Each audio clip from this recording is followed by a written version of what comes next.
Pessoal, então hoje nós vamos continuar trabalhando com compiladores, tá? Análise sintática, vamos continuar trabalhando com análise sintática também, é a terceira parte da análise sintática. Meu nome é Giovanni Grisa, meu e-mail está aí embaixo para se alguém quiser mandar alguma dúvida, tá? Então nós vamos dar início à aula.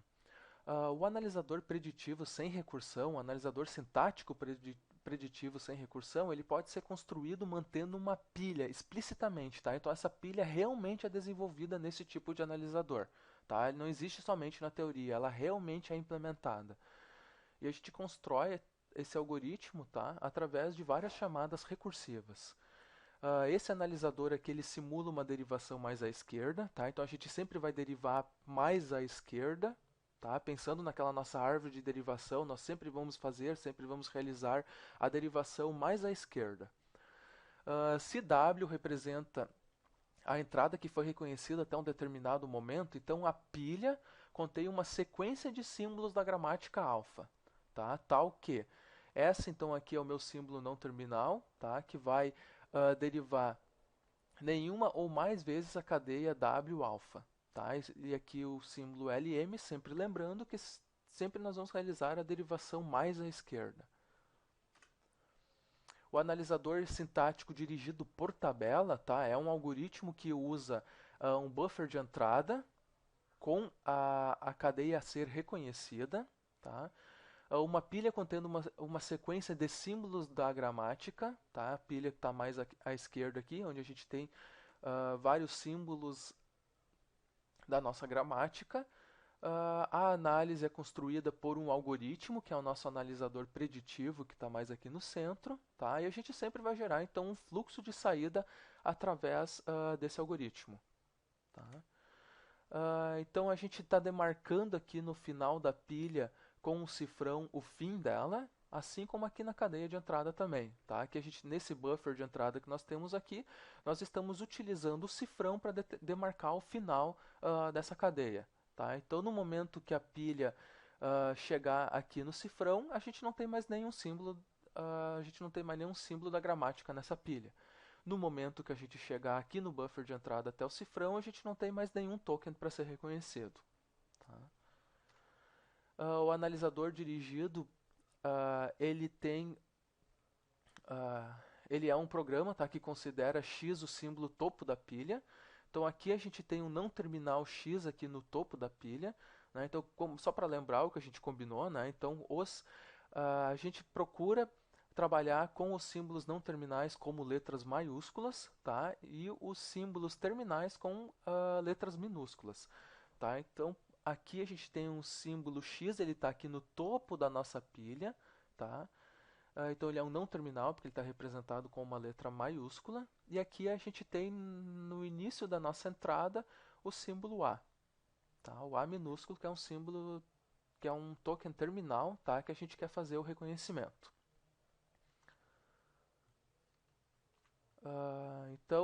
Se x é um não terminal, como a gente viu que é, tá? O analisador escolhe uma produção de x consultando aquela nossa tabela. Tá? Uma tabela M para a análise. Na aula passada a gente viu como construir essa tabela, tá? A gente vai continuar trabalhando hoje com essa tabela, a gente vai continuar construindo essa tabela hoje, tá? Então ele usa essa tabela como consulta para a gente saber qual a produção que vai ser utilizada para o reconhecimento do nosso, da nossa cadeia de entrada, tá? Portanto, tenta-se fazer então um casamento entre o não terminal x, que está aqui no topo da pilha, e o símbolo correspondente na entrada, que nesse caso aqui é o A. Tá? Então a gente está tentando reconhecer o A e a gente tem que fazer esse reconhecimento aqui através do símbolo que está no topo da pilha, que seria o X. Tá? Então o X a gente vai fazer o reconhecimento de A através de uma produção que a gente vai consultar aqui na tabela M de análise. O analisador preditivo sem recursão, tá? O comportamento desse analisador ele pode ser descrito em termos de suas configurações, que mostram cada passo, o conteúdo da pilha e a entrada restante. Tá? Então, a cada passo do algoritmo, nós vamos fazer buscas, fazer consultas na tabela na tabela M, tá? Para verificar qual produção a gente vai utilizar. Então o algoritmo ele é um algoritmo de reconhecimento preditivo dirigido por tabela, porque a gente vai fazer consultas nessa tabela M. A entrada é uma cadeia W, tá? E uma tabela M de análise programática. Então, o que nós vamos ter como entrada nesse algoritmo? A nossa entrada vai ser aqui o buffer de entrada, que é a cadeia que nós vamos querer fazer o reconhecimento. Tá? A gente quer reconhecer essa cadeia aqui, por exemplo, A mais B. Tá? A gente quer ver se com essa gramática que nós temos, a gente consegue reconhecer essa cadeia. Tá?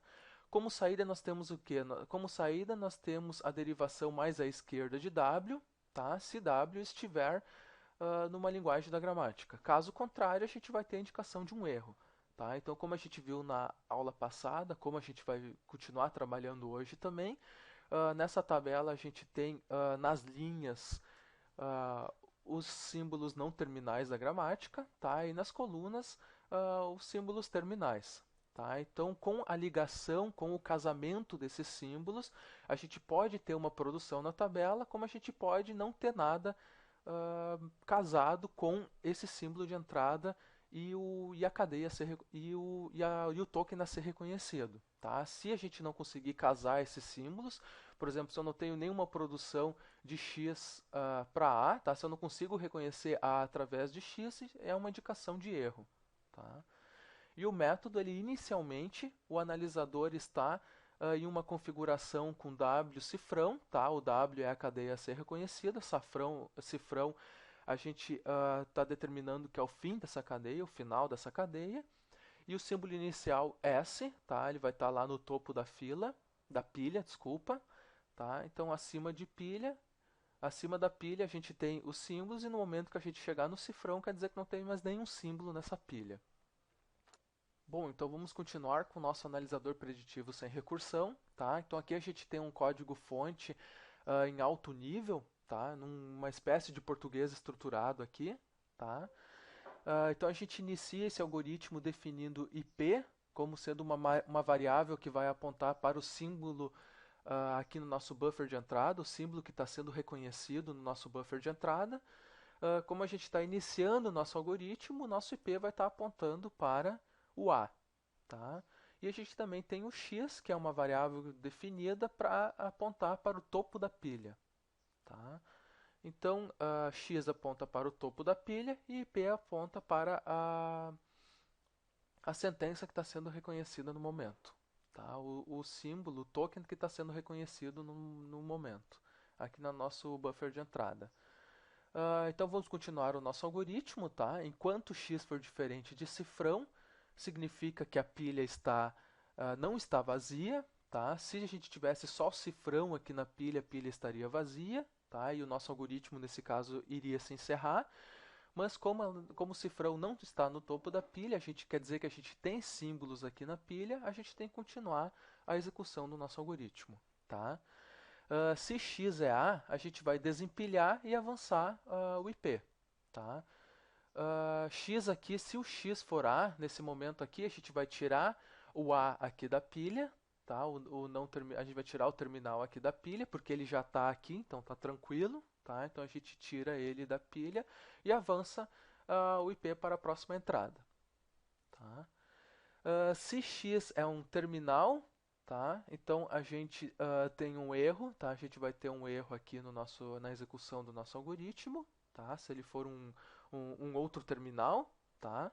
Então a gente vai ter um erro aqui no nosso algoritmo, tá? Se uma consulta que a gente fizer, a consulta que a gente realizar lá na nossa tabela M, o x casando com A é uma entrada de erro, a gente também vai gerar um erro.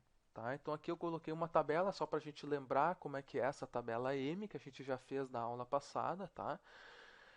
Então se x casando com a gente não tivesse aqui uma produção, por exemplo, x casando com mais, tá? A gente não tem nenhuma produção aqui, então geraria um erro.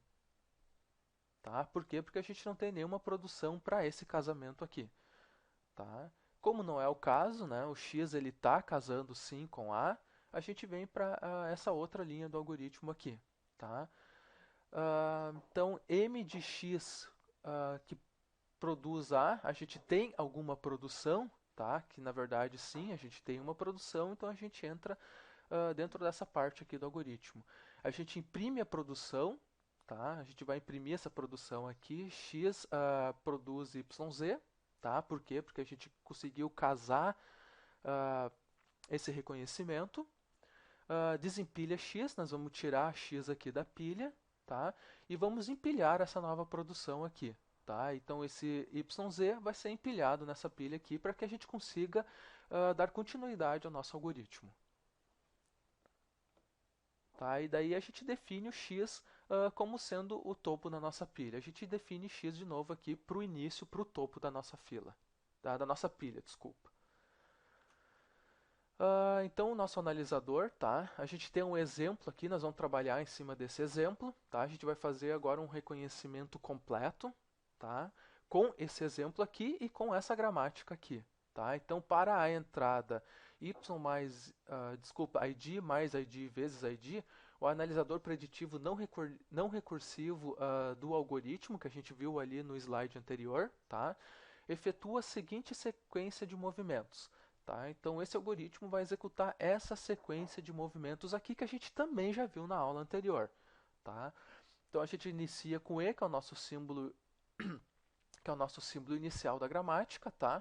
A gente sempre vai fazer uma derivação mais à esquerda. Tá? Então, a partir de E, pensando naquela nossa árvore de derivação, a gente chega em T e', tá? E assim por diante. Tá? A gente vai fazendo todas as derivações até que a gente consiga reconhecer a nossa entrada. Tá? Então esses movimentos eles correspondem a uma derivação mais à esquerda. Tá? Então a gente vai dar uma olhadinha aqui bem rápida, tá? Nessa árvore de derivação.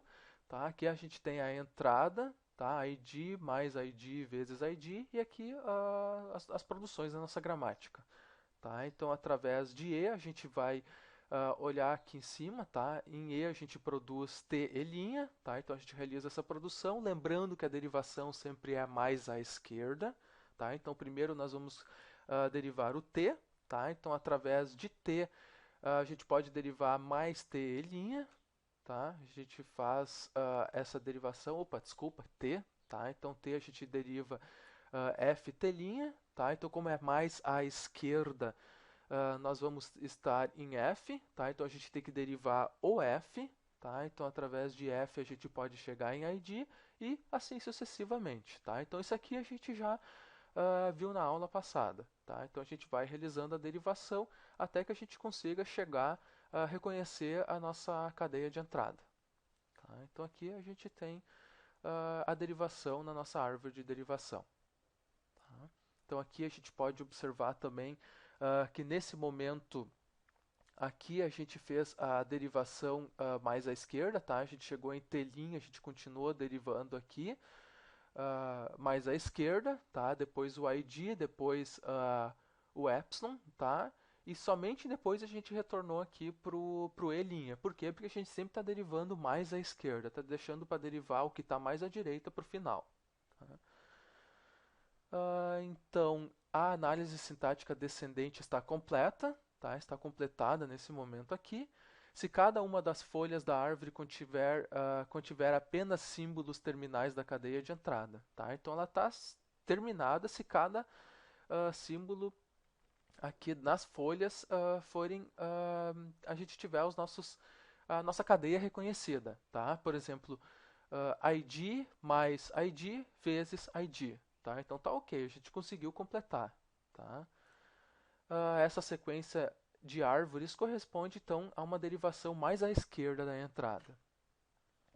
Então, recuperação de erro do nosso analisador preditivo. Tá? Então, a tabela de análise para a gramática está definida aqui. Tá? Essa tabela aqui a gente já montou na aula passada. Tá? Então, a gente monta essa tabela aqui só para recordar, né, através dos first e follow. Tá? Então, o first follow, os valores de first follow para essa gramática aqui já estão definidos aqui. A gente já fez isso na aula passada, tá? Então a gente não vai fazer isso de novo. A gente simplesmente vai trabalhar com com esse algoritmo aqui com a tabela já pronta, com a tabela já montada. Tá? Então essa aqui é a tabela que nós vamos utilizar para realizar a análise do nosso analisador sintático preditivo. Bom, então agora vamos fazer uma análise completa, tá? Vamos executar um exemplo completo desse algoritmo, do funcionamento desse algoritmo, tá? Vamos utilizar aquele mesmo exemplo de antes, vamos continuar reconhecendo a entrada ID mais ID vezes ID, tá? Usar a mesma gramática, a tabela M ela está aqui, mais situada aqui do lado direito, tá? É a mesma tabela M que a gente gerou na aula passada, nós vamos utilizar agora para o reconhecimento, tá? Aqui na tabela mais à esquerda nós temos o casamento, que são os símbolos que estão sendo reconhecidos naquele momento, tá? Naquele determinado momento. A pilha, os símbolos que estão na pilha naquele determinado momento, a entrada, tá? O que está no buffer de entrada naquele momento, e as ações que vão sendo executadas durante a execução do algoritmo. Tá? Aqui a gente tem a procura que está sendo realizada, a consulta que está sendo realizada dentro da tabela. Tá? Por exemplo, nesse primeiro exemplo aqui a gente tem verificando se M casa com ID, tá? E qual é a produção que está casando M com ID. Tá? A saída é a saída que está sendo gerada no momento, a sentença que está sendo reconhecida com sucesso naquele momento. O buffer de entrada é a sentença a ser reconhecida. A pilha, a gente tem os símbolos que estão empilhados, que vão estar empilhados aqui na pilha, tá? Que vai servir de análise para o algoritmo.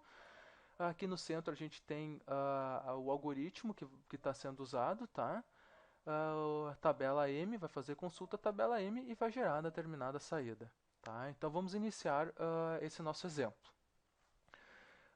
Então vamos verificar aqui que na nossa pilha, primeiro a gente tem o E, tá? Que é o símbolo inicial da gramática, e o cifrão, que está demarcando o final da pilha. Tá? E aqui a gente tem a sentença a ser reconhecida, a gente quer reconhecer ID mais ID vezes ID, tá? E o cifrão para indicar o final dessa sentença, o fim dessa sentença. Tá? Então, E casa com ID, vamos fazer uma pesquisa. Tá? Então, vamos executar o algoritmo. O algoritmo vai fazer uma consulta à nossa tabela M. Tá? E casa com ID, vamos verificar na tabela. E casa com ID? Sim, E casa com ID.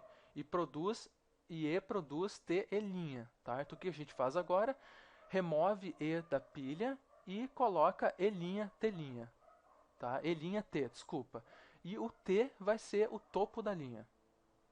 Então vamos verificar, vamos continuar a nossa análise. O T está aqui no topo da linha, da pilha. Tá? Então T casa com ID? Sim, T casa com ID e produz FT, linha. Tá? Então nós vamos desempilhar o T, colocar T' e F, com F no topo da linha. F casa com ID? Sim, F casa com ID e produz ID. Então a gente vai ter o ID aqui no topo da linha, com o ID na entrada, significa que houve um casamento. Tá? Então a gente gerou a saída ID. Tá? Então foi possível gerar a saída ID. Então desempilha o ID da pilha, tira o ID da entrada, do buffer de entrada, e vamos continuar com a análise do algoritmo. Então, nesse momento aqui, o T' está no topo da linha. Vamos verificar se ele casa com o mais. Sim, ele casa com o mais. Tá? E produz epsilon.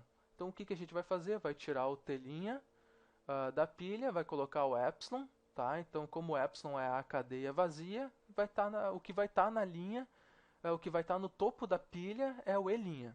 Tá?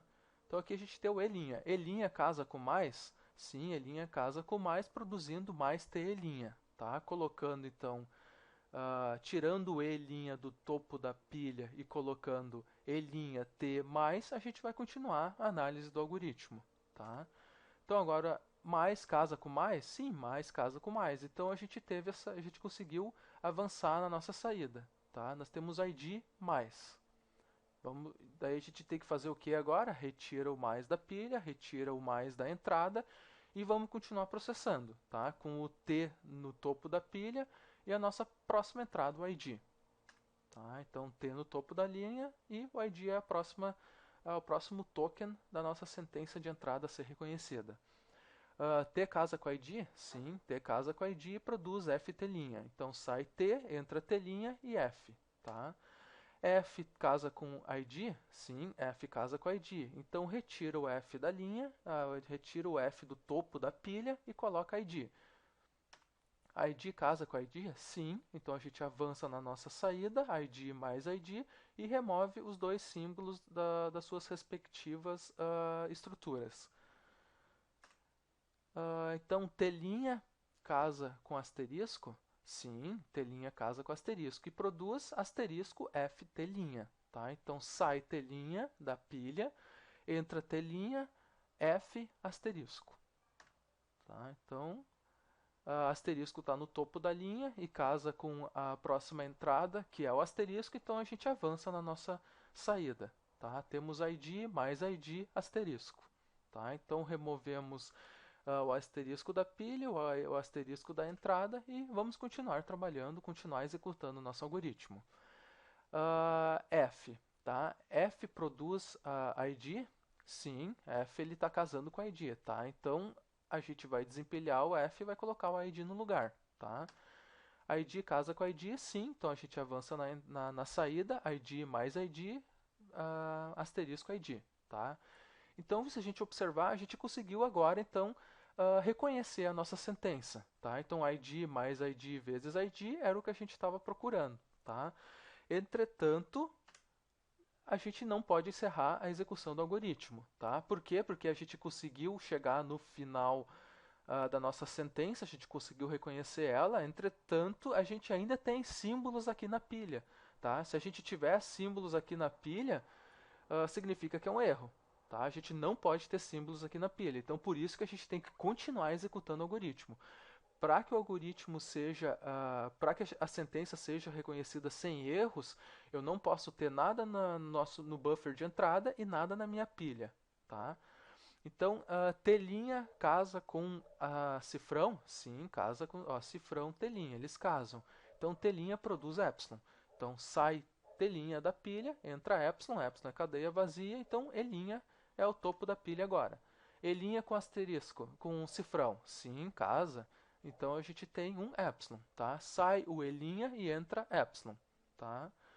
Então, nesse momento, a gente tem como topo da pilha o cifrão e sentença a ser analisada, né? O símbolo aqui, o token da sentença ser analisado, o cifrão também. Tá? Isso indica que a gente conseguiu reconhecer. Tá? Então, portanto, a gente pode concluir que a sentença ID mais ID vezes ID é reconhecida por esse analisador. Tá? Esse analisador conseguiu reconhecer a sentença ID mais ID. Bom, a gente também pode encontrar erros, né?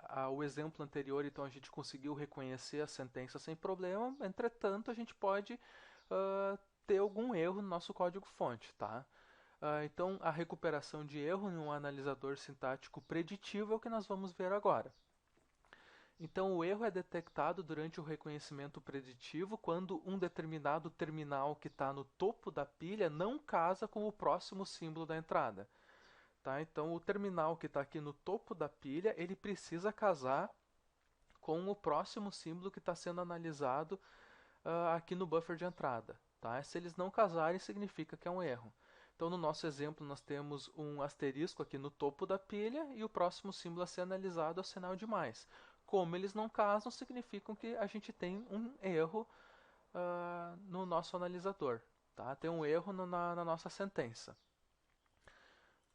Então, a gente também pode ter um outro tipo de erro, tá? Quando o não terminal A está no topo da pilha e o A, tá? O próximo símbolo que está na nossa sentença a ser analisada, tá? É o próximo símbolo da entrada.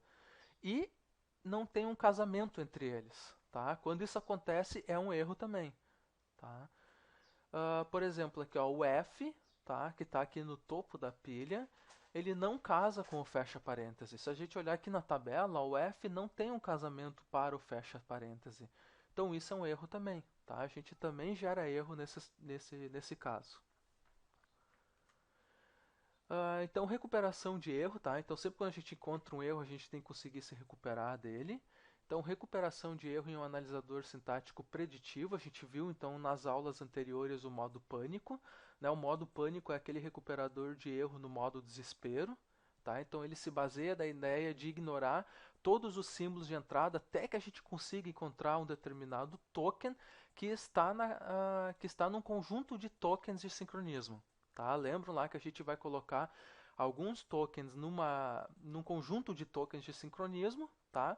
No modo pânico, na hora que encontrar um erro, a gente vai eliminando esses símbolos, esses tokens, até que a gente encontre um token que está nesse conjunto de símbolos de sincronismo, tá? Nesse conjunto de tokens de sincronismo.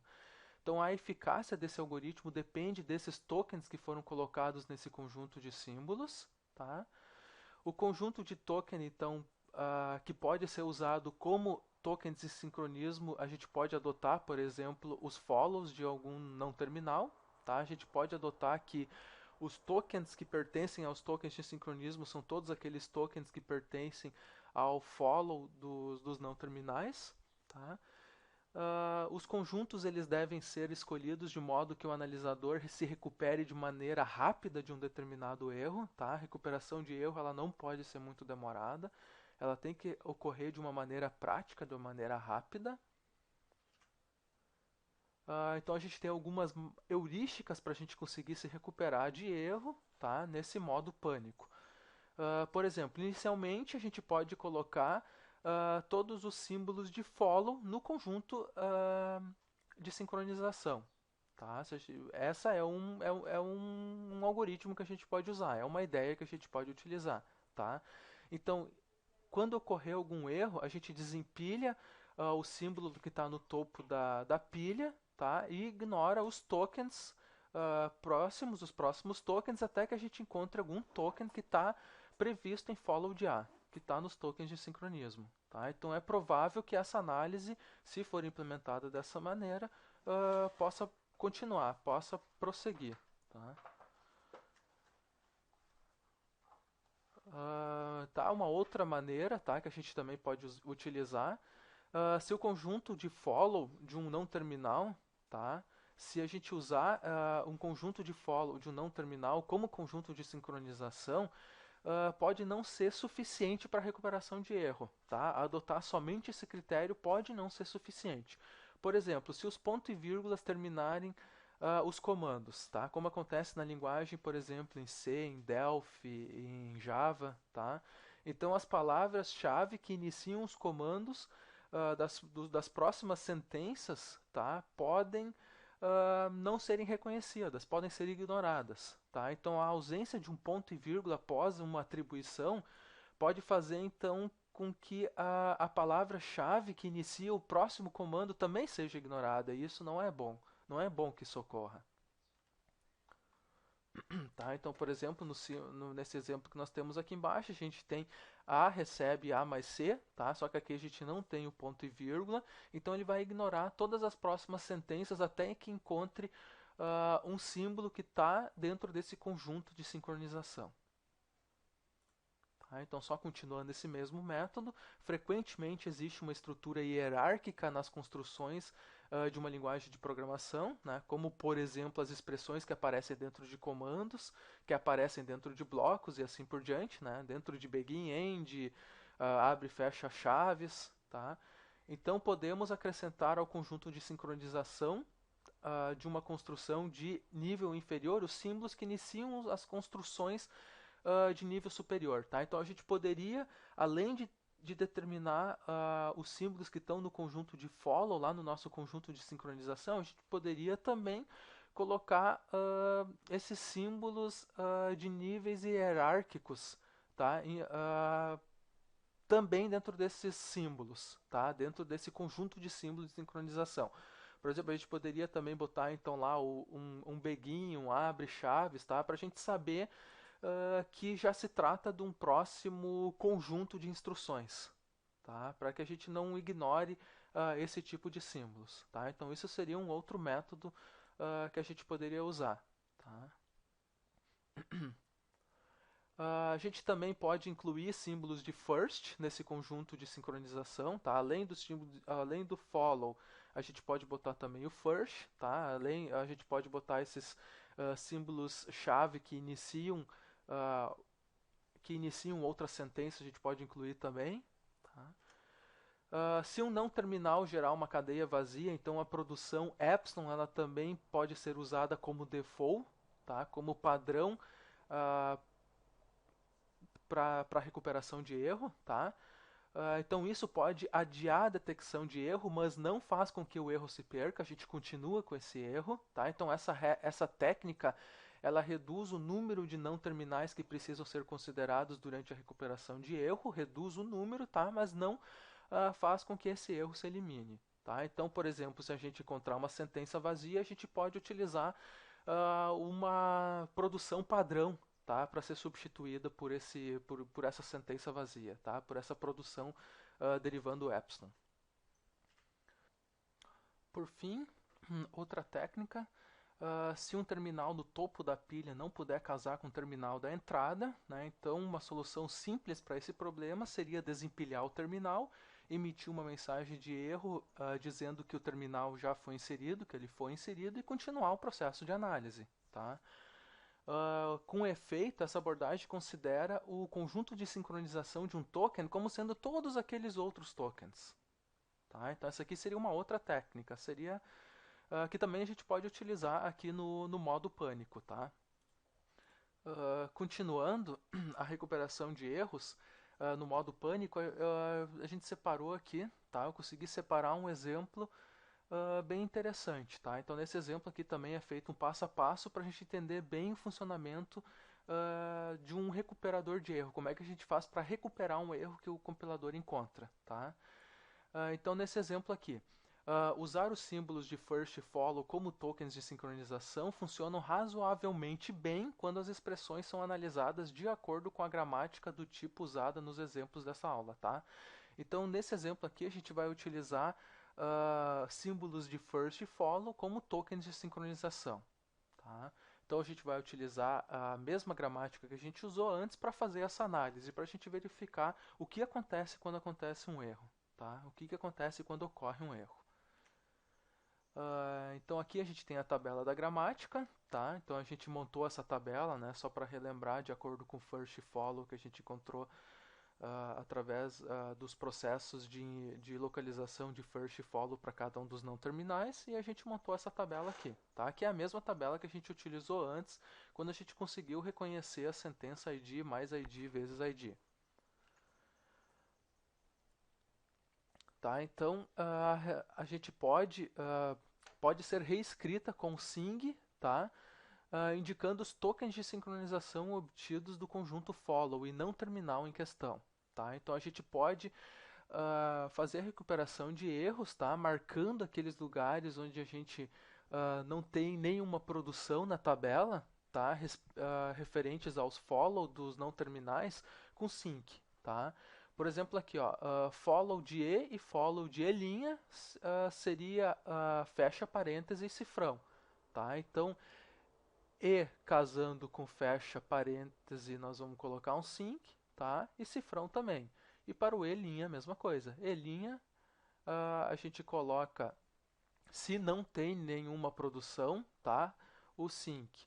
Mas aqui, fecha parêntese com E' a gente já tem uma produção e o cifrão com E' a gente já tem uma produção. Então, nesse caso, a gente não coloca nada. A gente vai colocar somente naqueles espaços em brancos que a gente tem na tabela. T' e T, tá? A gente tem mais fecha parênteses cifrão, tá? Então para o T a gente tem que colocar um sync no mais, no fecha parêntese e no cifrão, tá?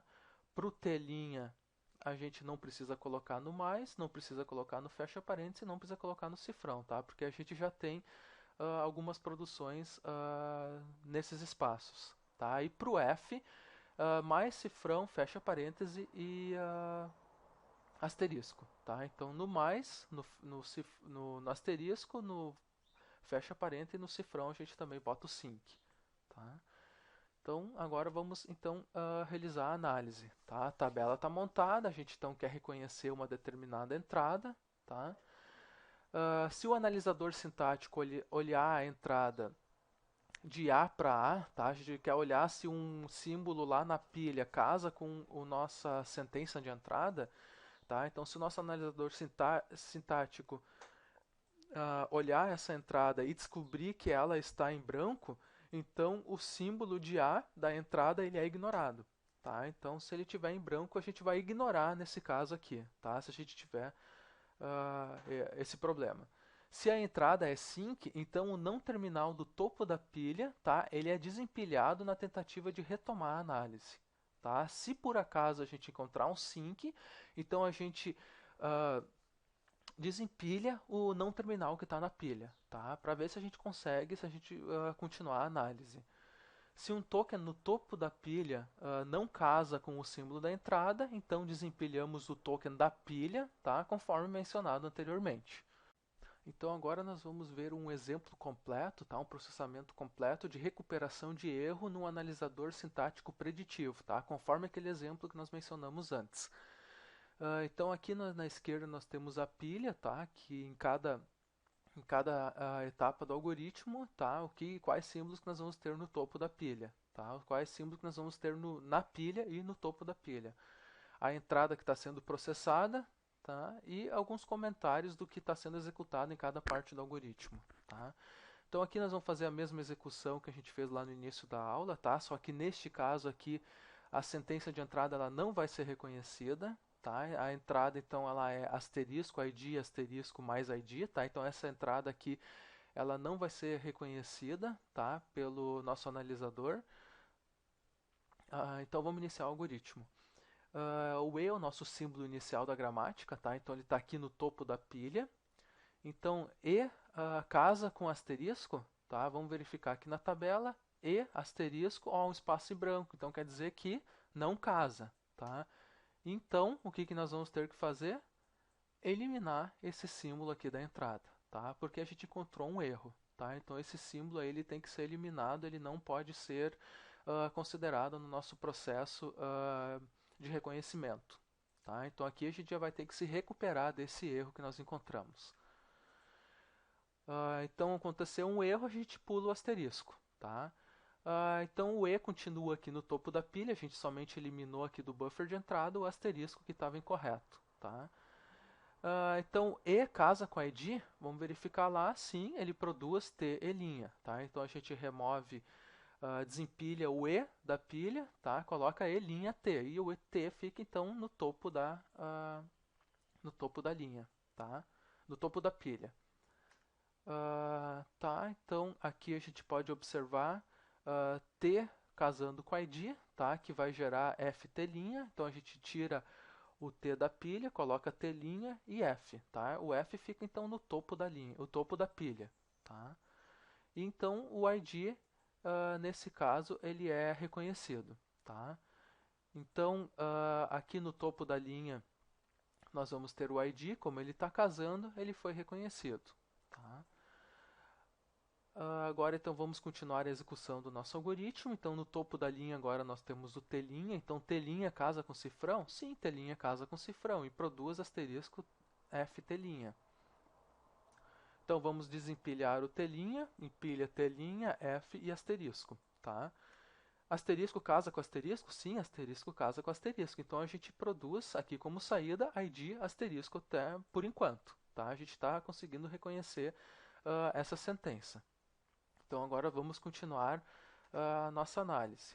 Tá? Então a gente desempilhou o asterisco e o próximo símbolo então que estava no topo da pilha é o F. Tá?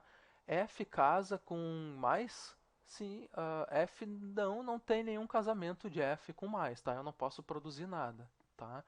Só que tem o sync aqui. Tá? A gente encontrou o sync, não é um espaço vazio. A gente preencheu esse espaço aqui com o valor sync. Tá?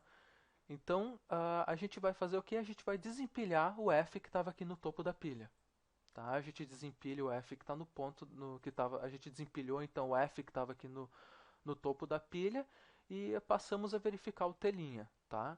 O t', ele casa com o mais? Sim, o t' casa com o mais, tá? Ele produz epsilon, então tira o t' do topo da pilha, tá? Então aqui, agora o topo da pilha a gente tem o e', tá? Então o e' ele casa com o mais? Sim, e' casa com o mais, então a gente vai desempilhar o e', empilhar e', t e mais. Tá? Então mais com mais casou, beleza. Então a gente tira ambos símbolos das suas respectivas estruturas. Tá? A gente tira o mais aqui da nossa pilha e tira o mais da entrada. T', tá? Então t', desculpa, t. Tá? Então t casa com a id? Sim, t casa com a id e produz ft'. Tá? A gente pode ver que ele está produzindo ft'. Então a gente vai tirar o t da pilha, vai colocar o t' e f. E o f vai ficar no topo da pilha. Tá? F casa com id? Sim, f casa com id. Tá? Então a gente tira o f da pilha e coloca o id. Tá? id casa com id, tá? Então a gente já consegue gerar mais uma saída aqui, tá? id asterisco mais id, tá? Isso é permitido através dessa gramática aqui. Então a gente a gente conseguiu fazer esse casamento, né? Então a gente vai retirar o id aqui da pilha e retirar o id da entrada, tá? Agora, t' casa com cifrão? Sim, t' casa com cifrão e produz epsilon, então a gente tira o t' do topo da pilha. E' casa com cifrão? Sim, E' casa com cifrão e produz epsilon, então a gente tira o E' do topo da pilha. Tá? Então aqui a gente chega no final do algoritmo, onde na pilha a gente tem apenas o símbolo de fim, e aqui na entrada a gente também só tem o símbolo indicando o término da nossa sentença de entrada. Tá? Então aqui termina a execução do nosso algoritmo. A gente então conseguiu se recuperar daquele erro. Tá? Então a discussão sobre recuperação de erro no modo pânico, ela não resolve a importante questão das mensagens de erro. Tá? O projetista do compilador, quem está desenvolvendo o compilador, ele precisa disponibilizar mensagens de erros precisas, tá? Assim com que o programador consiga saber que erro é aquele. Tá? O programador tenha mais facilidade de saber que erro é aquele que está acontecendo. O projetista do compilador precisa se preocupar com isso. Tá? Então, não apenas mensagens que descrevem o erro, tá? Mas chamem a atenção para o local onde esse erro foi descoberto. Tá? Então, não somente também avisar, tem um erro tal tipo, tá? E sim dizer, apontar onde está esse erro dentro do código-fonte. Tá? Isso também é uma importante contribuição do compilador. Agora, a recuperação em nível de fase, né, a gente viu também na aula passada, tá, que existem outros recuperadores de erro, como esse recuperador aqui em nível de fase. Tá? Então, esse recuperador ele é implementado, né, preenchendo as entradas em branco da tabela do analisador preditivo com apontadores para rotinas de erro. Tá? Então, a gente também vai preencher lacunas ali na nossa tabela preditiva, da nossa tabela M, com rotinas de erro. Tá? Que vão realizar determinada ação. Tá? Dependendo do erro que for encontrado, ele vai realizar uma ou outra ação. Tá? Essas rotinas podem fazer o quê? Podem substituir, podem inserir, podem excluir símbolos, tá? Símbolos da nossa entrada e emitir mensagens de erro de acordo com o erro encontrado. Tá? Então elas também podem remover símbolos da pilha. Tá? Elas podem alterar, substituir, inserir ou excluir símbolos ali da entrada, do nosso buffer de entrada, como também pode simplesmente remover símbolos que estão ali no topo da pilha. Tá? Então, essas ações podem ser executadas por esse tipo de recuperador de erro. Tá? Recuperador de erro em nível de fase. Tá? Então, a alteração dos símbolos da pilha ou o empilhamento de novos símbolos é uma tarefa que é questionável. Tá? Ela é questionável por vários motivos. Primeiro, os passos executados pelo compilador poderiam não corresponder à derivação de nenhuma construção da linguagem. Tá? Então, esses passos que forem executados por essas rotinas que estão preenchendo ali as lacunas da nossa tabela, tá? Elas poderiam, por exemplo, não corresponder, tá, à derivação de nenhuma construção da linguagem. Tá? Esse seria um problema grave desse tipo de recuperação.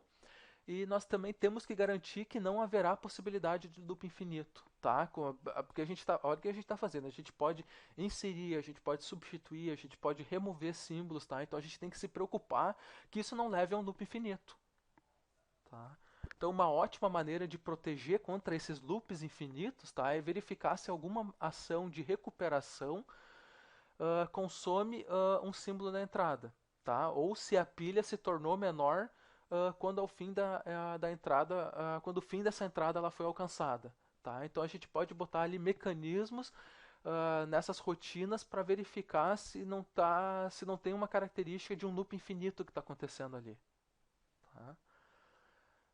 Pessoal, então era isso, tá? Então essa era a nossa aula de compiladores para hoje, tá? Espero que a videoaula tenha ficado boa, espero que ela consiga esclarecer as dúvidas de vocês, tá? E qualquer coisa é só mandar um e-mail aí que a gente resolve qualquer problema aí referente a essa aula, tá? Então essa foi a aula de compiladores, análise sintática, tá? Então um abraço a todos.